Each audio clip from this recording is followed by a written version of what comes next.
Let's get back to our self-imposed energy crisis. We are energy rich in this country, as you know, making ourselves energy poor. And we're deluding ourselves about net zero, as my next guest will explain. Kevin Gallagher runs Santos, the major gas producer. He's a fascinating bloke, a Scottish mechanic who put himself through uni to get into the North Sea gas industry, then worked in the US and Australia, and then has ended up running a $23 billion company. I caught up with him to find out what the hell is going on in our gas industry, which seems to be under siege from all kinds of politicians. Remember all the fuss about gas prices last year? Labor blaming it on the Ukraine war and imposing a $12 price cap on domestic gas? Well, global gas prices are now back to pre-Ukraine war levels. So what's the point of the gas price cap in Australia? The Santos CEO told me the Ukraine war was never a key factor in Australian gas prices. They never really moved here for the first few months on the east coast of Australia. They never moved at all, in fact. And that was quite a disconnect between the two markets. And then the gas prices on the east coast really went through the roof when gas was required to act as the battery for the East Coast, when both coal and renewables effectively went offline in the middle of last year. And then because we haven't had enough gas in supply, in storage or available to pull on as that battery, those gas prices went very, very high. The spot market went through the roof. And so we saw that aberration, if you like, because of a lack of supply, but really driven by the fact that both coal and renewables were not able to perform during that period. I think what you've seen since then is renewables coming back, coal coming back online during that period, and the gas prices coming back as a consequence of that. And of course, internationally, the prices have come off, as you said, very significantly because of a milder winter in Europe and the fact that alternative supplies have been able to be found for those markets. And so we're sort of back at that pre-war levels of gas prices. Now, has the price cap, though, already stopped new gas investments in Australia that would be boosting supplies in the future?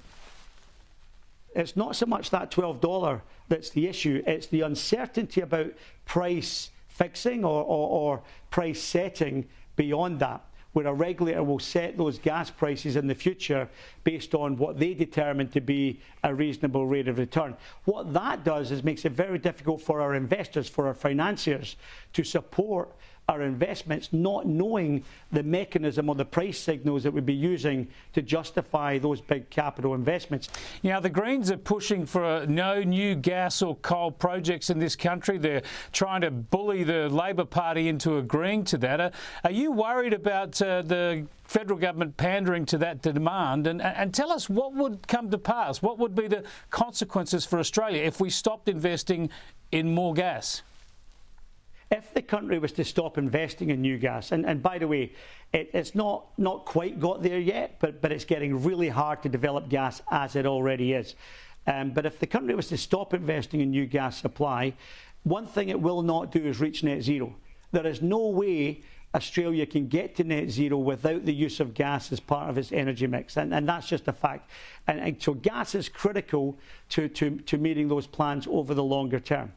What it would lead to is importing gas, because, as I say, gas will be necessary for a long time.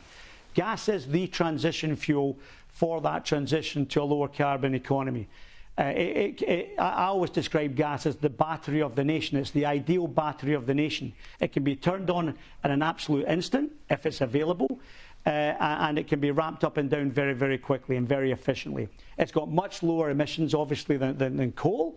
And I'm not bagging coal, it just has. It's a fact of life. It's got much lower emissions. And we have got a couple of 100 years of it under our feet. So we've got lots of gas here in Australia.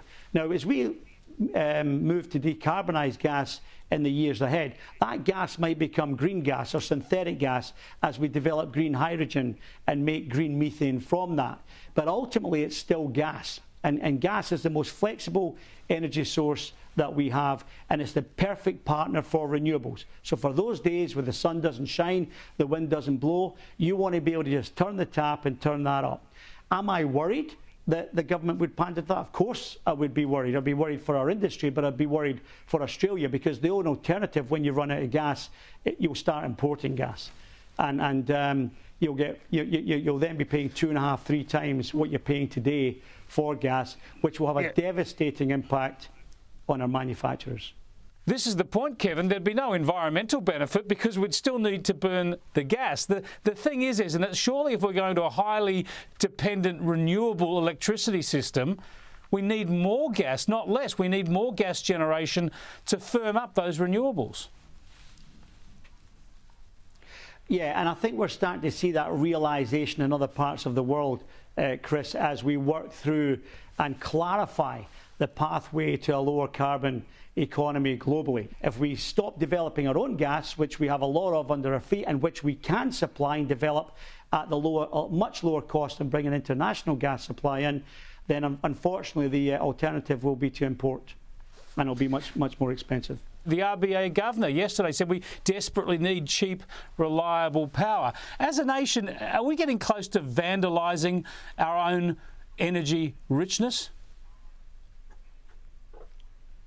Well, look, I mean, I think for 40 years we've enjoyed the richness of that low cost of energy, whether that be coal and then gas coming in. And we've had the lowest gas prices internationally for decades. And as I pointed out last year, our average gas prices we were charging were about 2.5 times less than the prices our international customers were paying for gas. And by the time that gets to the end user in Asia, that'll be 3-4 times what our manufacturers are paying here. So we've enjoyed that. What that's allowed us to do in Australia is be able to manufacture and make goods and make products and pay high wages to the workers in all of those industries and have a good quality of life here in Australia. The challenge we will have is if we turn off the supply here in Australia, we're going to be getting that very expensive gas, which with good wages makes making things here very, very challenging in the longer term.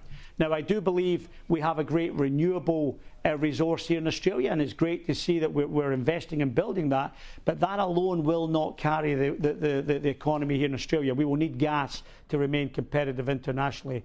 And if we don't do that, the quality of life and the standard of life here will go backwards.